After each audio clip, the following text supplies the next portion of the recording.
Venezuela is an infamous nation plagued by political turmoil, economic catastrophe, and revolts from its restless and unhappy citizens, a point that is easily proven when looking at its colonial history.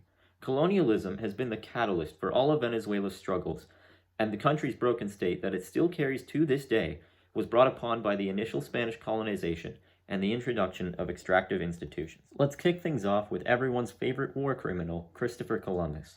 On his third voyage to South America in 1498, he discovered Venezuela, which got its name because it was Spanish for Little Venice, and all the natives who were living there lived on small stilt houses in lakes. The true potential of what Venezuela had to offer to Spain was entirely agricultural, with the cocoa trade having great success there. Despite a revolt in 1749, the country was officially declared a political entity in 1777, which marked the start of the disaster that is known as independent Venezuela. In the 19th century, an independence movement led by Francisco de Miranda was rapidly gaining traction all throughout South America, resulting in the natives of Venezuela revolting against Spain once more in 1810. However, a variety of factors, including an earthquake that nearly annihilated many countries in the surrounding area, as well as de Miranda's arrest and subsequent death in prison, the spark of rebellion was no more. After this revolt had concluded, a man named Simon Bolivar Palacios assumed control of the movement, winning a battle in Carabobo on June 24, 1821. While this battle did grant Venezuela sovereignty from Spanish control, they were far from finished with their battle for peace.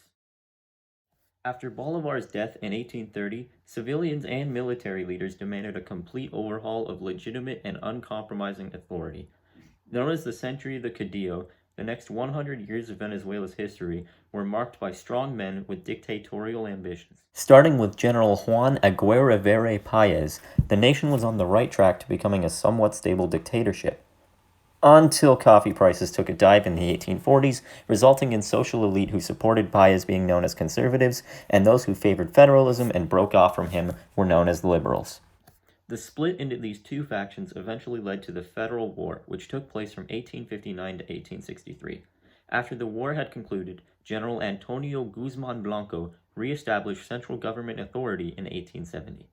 Later, under the leadership of Juan Vincent Gomez, the nation discovered an oil deposit in the Maracaibo Basin, leading to substantial economic growth for a country that desperately needed it. However, from the 1950s and onward, groups in power were racked with corruption, greed, and selfishness, which began to undo all of the oil money the nation had found earlier. With people getting desperate, they looked for a new kind of leader, one that would bring them out of their misery. With hopes beginning to fade, the Venezuelan people elected Lieutenant Colonel Hugo Chavez Frias, who had just recently been pardoned from imprisonment. You'll see why in a second, but a monkey with a blindfold with a hammer that's constantly hitting him in the head every 3 seconds would have done a better job at running Venezuela than this guy. Claiming to be a new kind of leader, outside of the two political parties that had dominated the political scene prior to Chavez, Chavez claimed that he had his own party, one that was heavily socialist and in favor of the people. And as is the case with most politicians who promise to put the people first, that was far from the truth. Winning in a landslide victory in the 1998 election, he promised to put the people first and create real change for Venezuelans. Here's a quote from his campaign.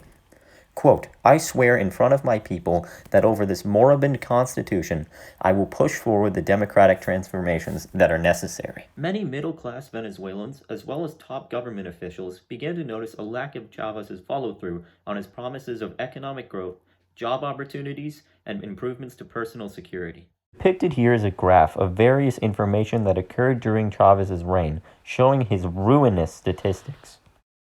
Remember the monkey analogy that I made about the Chavez presidency? Well, if you picture that and multiply it by a factor of 20, then that is the Maduro presidency. If you thought President Chavez was bad for Venezuela, you clearly haven't seen anything of Nicolas Maduro.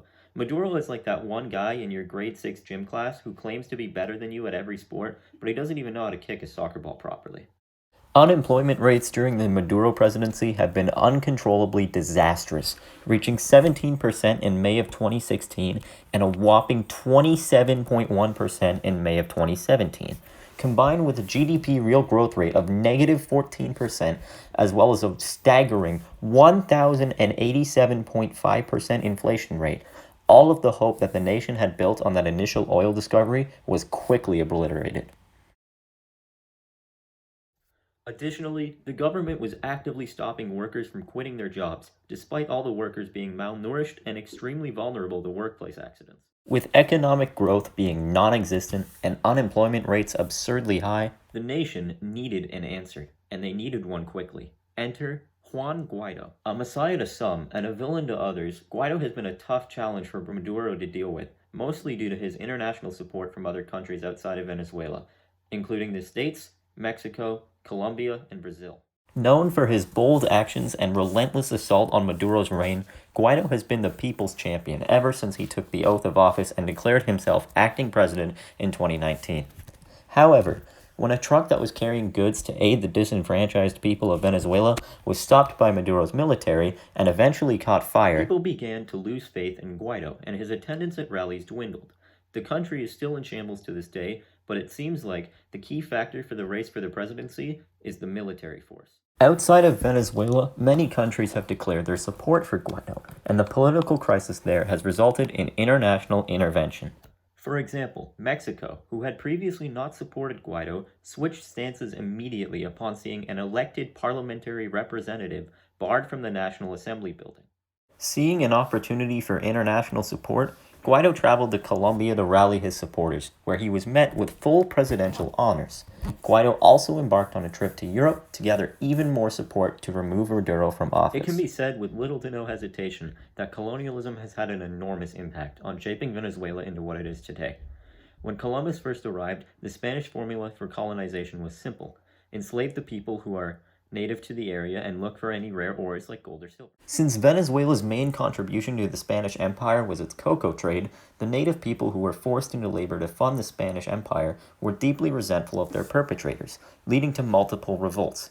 As is the case with many extractive empires, the lowest class of the hierarchy goes vengeful and tries to enact peace through violence, a concept which is repeated many times throughout the nation's history. Even after the Spanish were pushed out of Venezuela in 1821, all the extractive institutions that Spain had previously set up remained there, even as Venezuela transitioned to democracy. Venezuelan culture also has roots in Spanish culture, drawing heavy influence and precedence to art, music, architecture, and religion. The majority of Venezuelans adopted Catholicism as their faith, which greatly influenced their art. Architecture was also extremely crucial to Venezuelans, a lot of which represents the fight for independence from Spanish control. Lastly, Romanticism was also inherited from Spain, a concept that quickly spread like wildfire to other South American countries. Continuing with the effects of colonialism on Venezuela, the nation has adopted a popular democratic system of government since 1958, one that has been recently modified in an attempt to establish order. Venezuela's new constitution consists of your three traditional branches of government: executive, legislative, and judicial, which have been implanted with citizen and electoral power to balance out the scales. Alright, this next voiceover is a long one, so break out your Ritz crackers and your notepad, because you're going to be here for a while. The executive branch is made up of the president, the vice president, and the council of ministers. In Venezuela, the president is both the chief of state as well as the head of government, and can only be removed by losing an election or by the Supreme Tribunal of Justice. The legislative branch consists of a 165-seat National Assembly building, whose members are elected by popular vote. The National Assembly building is the same one Guaido attempted to get into before being barred by entry from police. 3 of the seats in the National Assembly are reserved for indigenous tribes in Venezuela, and the National Assembly has the power to appoint members to the Supreme Tribunal of Justice. Lastly, the judicial branch is composed solely of the Supreme Tribunal of Justice, formerly known as the Supreme Court, which holds absolute legal power and authority at all levels. Additionally, Venezuela uses concepts known as citizen power and electoral power to further influence elections. Citizen power is upheld by the Republican Moral Council, and its members are appointed by the National Assembly. It ensures that public interest and safety play a key role in appointing members of parliament. On the other hand, electoral power is upheld by the National Electoral Council, and it regulates laws, can nullify elections partially or fully, and ensures that elections run smoothly and fairly. Due to its colonial history, as well as the influences that colonialism has had on Venezuela, it's easy to see why the country is still in crisis. And even though other countries have tried to help, and even the UN has gotten involved, it's safe to say that Venezuela is going to have to take matters into their own hands. Although one thing is for certain, the influences brought upon by Spain to Venezuela have inexorably changed what the country has become.